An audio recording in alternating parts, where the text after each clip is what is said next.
Russian warships appear in Caribbean waters just a few hundred miles from American shores. The headlines scream, the politicians rage, the military-industrial complex salivates, national security experts appear on television with grim expressions, speaking about threats and challenges. The average American hears about it on the news and feels that familiar knot of anxiety in their stomach. Russians, so close to home. What does it mean? What should we do? But before we panic, before we accept the narrative that's being fed to us by the very institutions that profit from our fear, let's ask some basic questions. Let's ask what's actually happening here beneath all the noise and the drama. Because here's something I've learned over decades of studying economics and history. When everyone agrees on the narrative, when the story seems neat and clean and obvious, that's exactly the moment you need to start asking uncomfortable questions. The truth is, what we're witnessing in the Caribbean is not the cause of America's crisis. It's a symptom. It's a manifestation. It's the visible expression of something much deeper that's been happening for years. Let me walk you through this differently than you've probably heard it before. Start with this basic fact. The United States maintains military installations in more than 140 countries, 800 military bases circling the globe, thousands of nuclear weapons, fleets that patrol nearly every ocean, the most advanced military technology ever created. And yet, somehow, we're supposed to believe that a handful of Russian ships sailing into Caribbean waters represents an unprecedented threat to American security. Does anyone else see something odd about this? Think about it logically. The U.S. military budget is larger than the military budgets of the next 10 countries combined. America has technology that Russia can only dream about. America has the ability to project power anywhere on Earth, at any time, with devastating force. But somehow, when Russia sends a few ships to the Caribbean, it becomes a national emergency. This disconnect is not accidental. It's not incompetence. It's strategic. It's deliberate. And understanding why it's deliberate tells you everything you need to know about what's really happening. Let's start with the economic reality that no one wants to talk about. For most of the post-World War II era, the United States enjoyed something remarkable, a global monopoly, not just political dominance, but economic dominance. The dollar was the world's currency. American companies dominated global markets. American technology led the world. American culture shaped the globe. This wasn't just about military power. This was about the system of global capitalism that revolved around the United States as its center.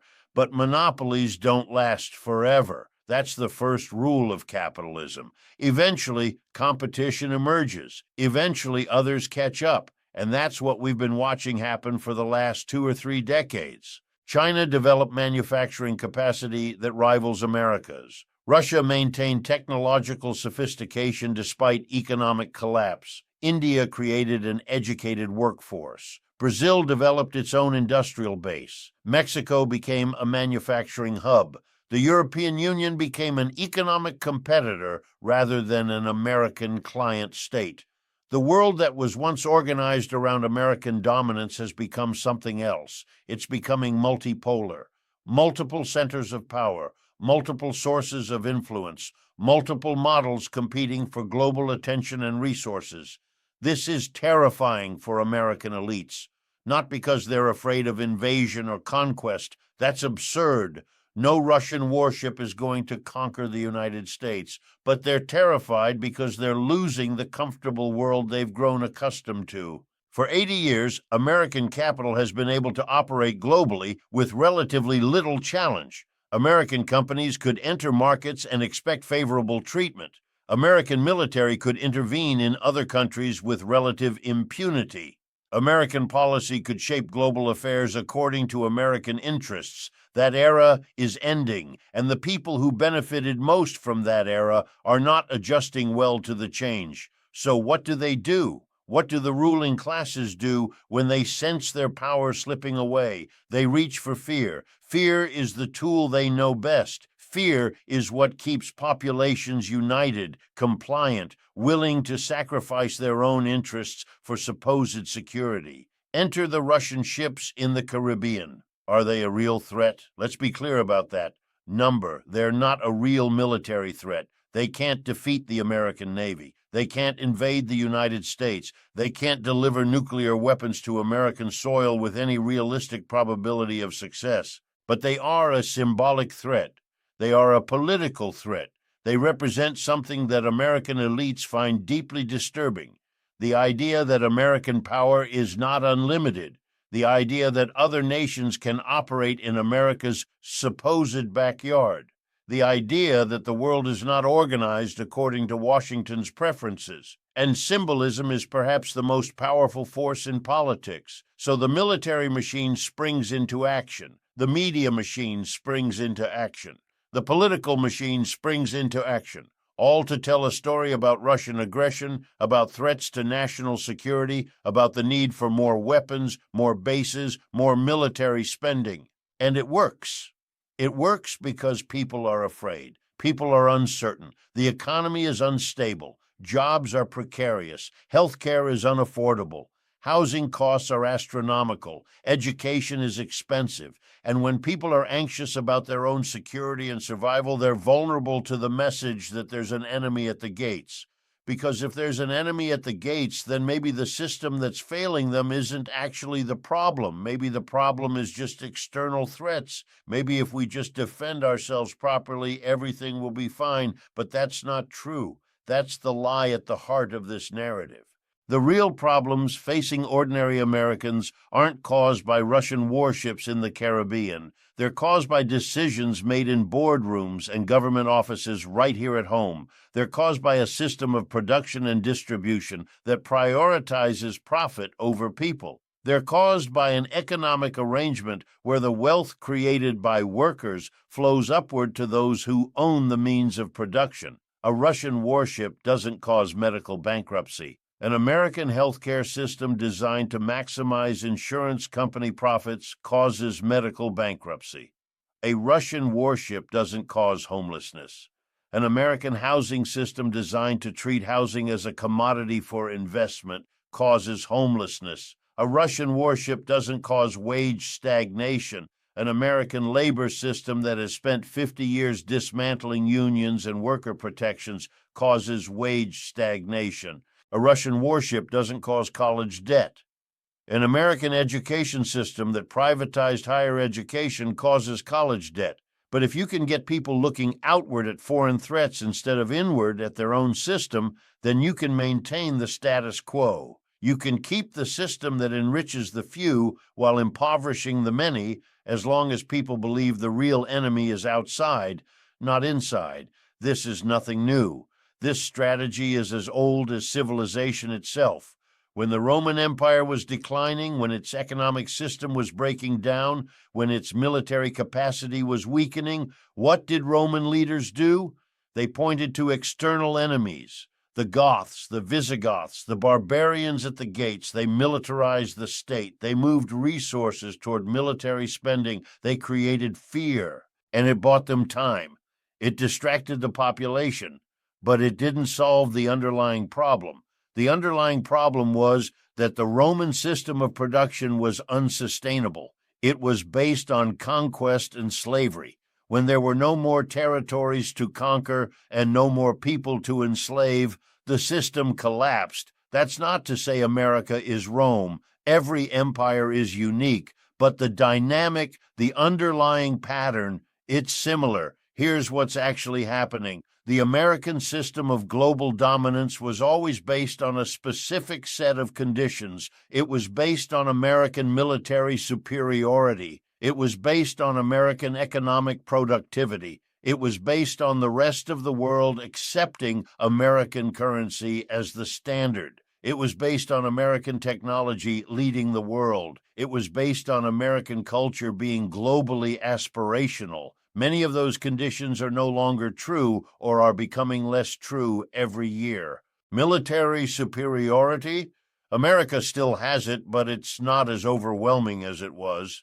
China and Russia have developed capabilities that challenge American dominance in specific regions.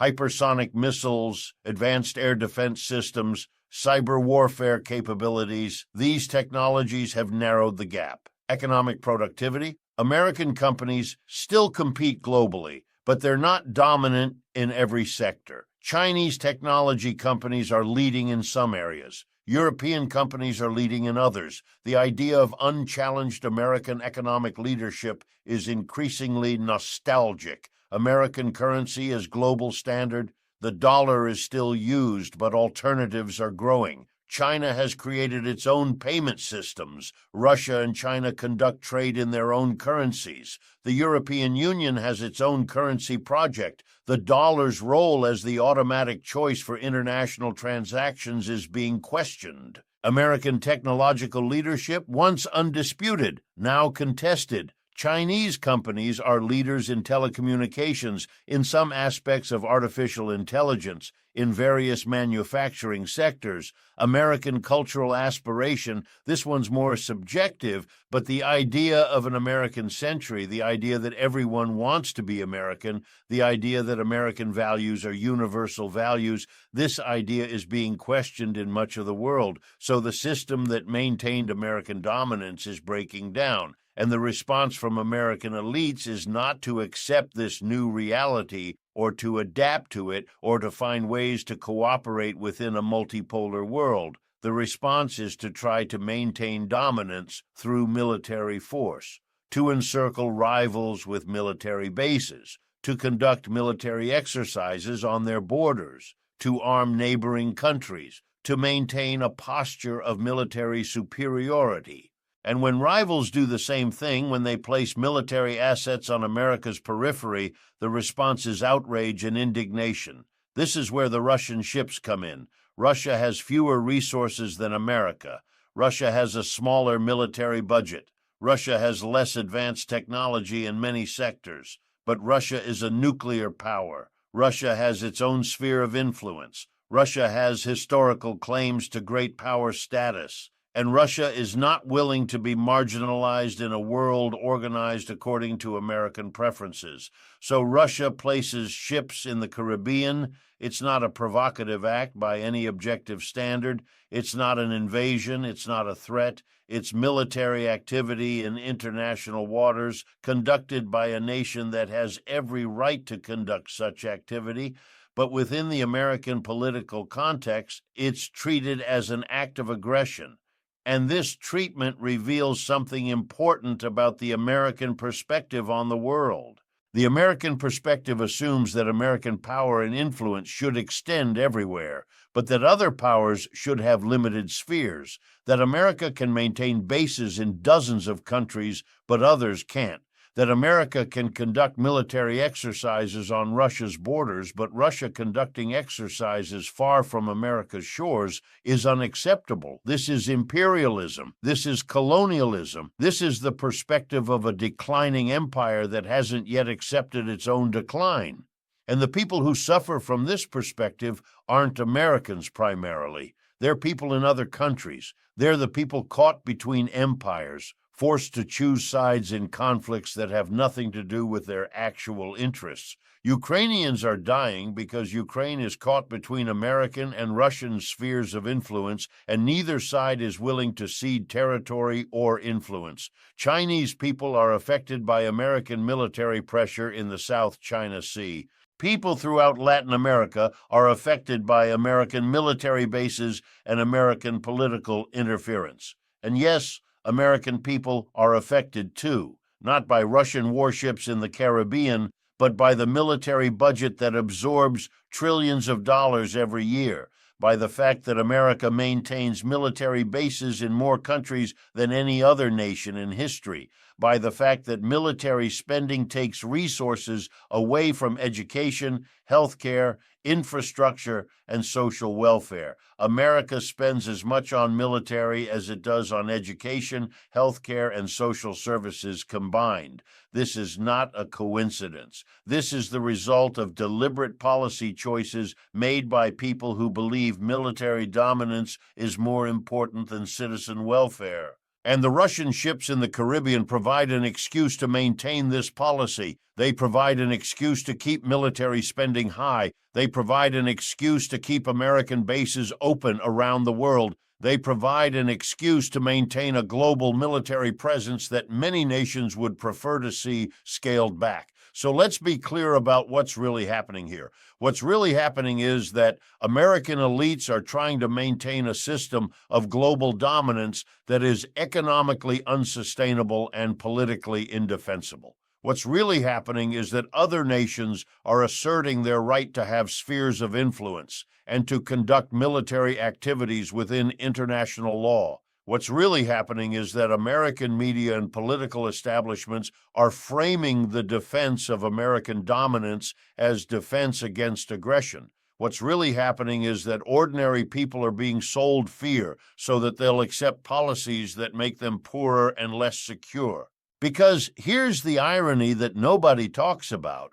The military dominance that's supposed to make America secure is making America less secure, not from Russian warships, but from internal decay. When you spend all your money on weapons, you don't spend it on infrastructure. American bridges are crumbling. American roads are deteriorating. American water systems are poisoning people. American trains are antiquated compared to other developed nations.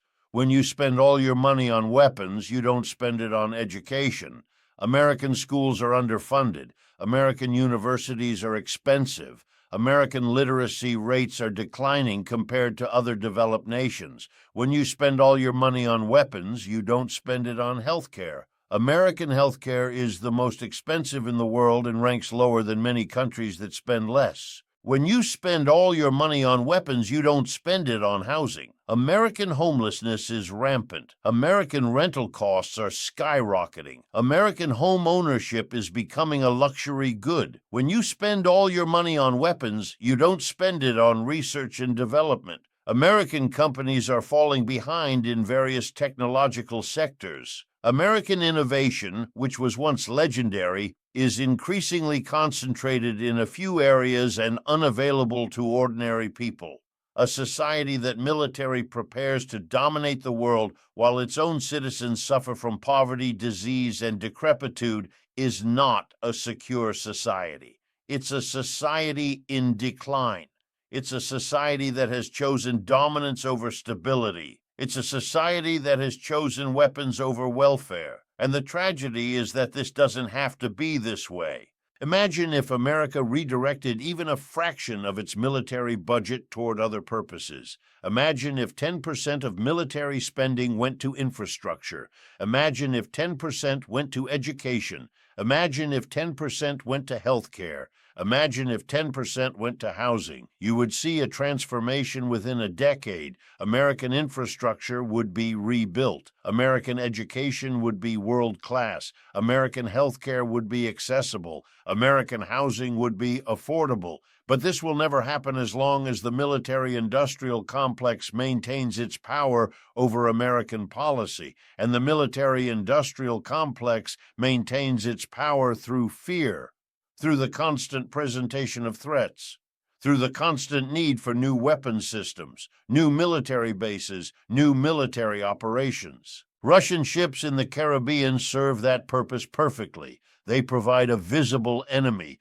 They provide a tangible threat. They provide justification for continued high military spending. So every few years, when military budgets face scrutiny, when politicians try to reduce military spending, when the public starts asking uncomfortable questions about priorities, the military establishment finds a threat, or it exaggerates an existing threat, or it creates the conditions for a threat to emerge.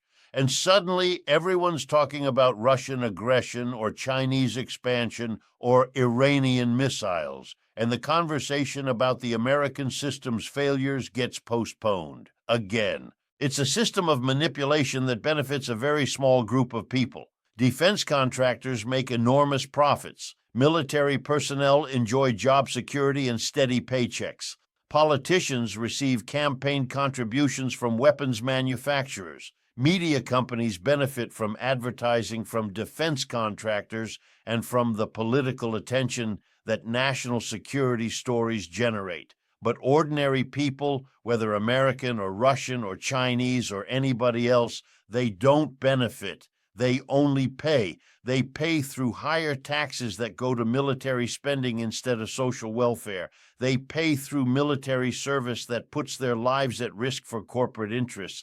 They pay through the instability that military competition creates. They pay through the resources that are devoted to weapons instead of to meeting human needs. And the ultimate payment is the risk of catastrophic war, because this system of military competition and imperial dominance ultimately cannot be sustained indefinitely without a breaking point. Eventually, these competitions reach a crisis. Eventually, a miscalculation occurs. Eventually, a war breaks out. We came close to nuclear war during the Cuban Missile Crisis. We came close multiple times during the Cold War. We've had close calls since then. Every time it's luck that has prevented catastrophe. Not policy, not wisdom, luck. The system that views international relations as primarily military competition is fundamentally unstable. It's inherently prone to escalation. It's inherently vulnerable to mistakes and misunderstandings and accidents.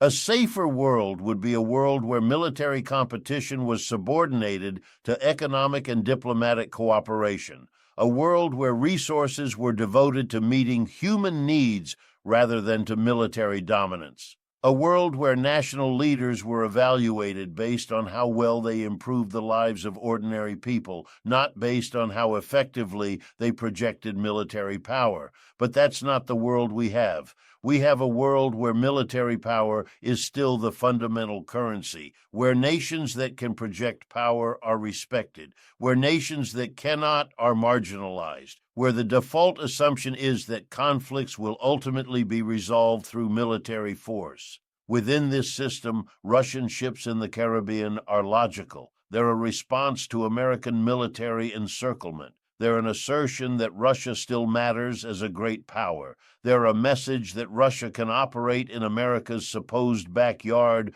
just as America operates everywhere. Is this threatening? Only if you believe that America has some inherent right to military dominance in the Western Hemisphere. Only if you believe that other powers should be confined to their regions while America operates globally. Only if you believe that the system of American imperialism is somehow justified or natural or inevitable. But none of these things are true. They're claims made by people who benefit from American dominance. They're narratives promoted by people who have organized their lives around American military and economic power. The truth is messier and more complex. The truth is that we live in a world of competing powers. The truth is that no power has the right to permanent dominance. The truth is that a more stable world would be one where power was more equally distributed, where the strong didn't dominate the weak, where international relations were based on cooperation rather than competition. The Russian ships in the Caribbean won't bring us closer to that world, but they do reveal something important about the current state of the world. They reveal that American dominance is not what it used to be. They reveal that other powers are reasserting themselves. They reveal that the unipolar moment is ending. How we respond to this will determine much about our future. If we respond with fear and militarization, we'll likely get escalation. We'll likely get more military competition, more weapons buildup, more military crises. If we respond with understanding and diplomacy, if we accept that a multipolar world is the reality we'll have to live with, if we start redirecting resources toward human welfare instead of military dominance, then we might be able to build something more stable and more just. But I'm not optimistic about that happening, because the forces that benefit from military competition and military spending are powerful. They have money, they have influence, they have media platforms, they have political power. They will continue to push for military spending. They will continue to find threats. They will continue to promote fear, and ordinary people will continue to live in anxiety, not primarily because of Russian warships, but because we've created a system where security is impossible, where competition is endless, where the only solution to every problem is more military force. That system is broken. It's been broken for a long time, but recognizing it's broken is the first step toward changing it. Until we do, we'll keep having these crises. We'll keep hearing about threats. We'll keep spending money on weapons that we need for schools and hospitals. We'll keep sacrificing our safety and prosperity for the security and profits of a small military and political elite. And Russian ships will keep appearing in the Caribbean. Because as long as America maintains its system of global military dominance, other powers will respond by reasserting their own, and the cycle will continue. This is the world we've built, and unless we have the courage to build something different, it's the world we'll live in. The choice is ours. The question is whether we have the will to make it.